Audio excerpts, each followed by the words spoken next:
तो गाइस, आप देख सकते हैं मेरी नई वीडियो में कल मैंने बाइक खुलवाई थी, जिसमें मेरी बाइक का clutch plate, air filter, petrol filter बहुत बुरी तरह से डैमेज हो गया था।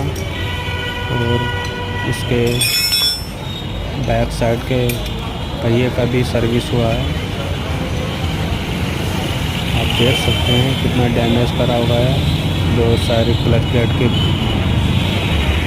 प्लेट हैं, और ये आप देख सकते हैं क्लच प्लेट खुला हुआ है बाइक का।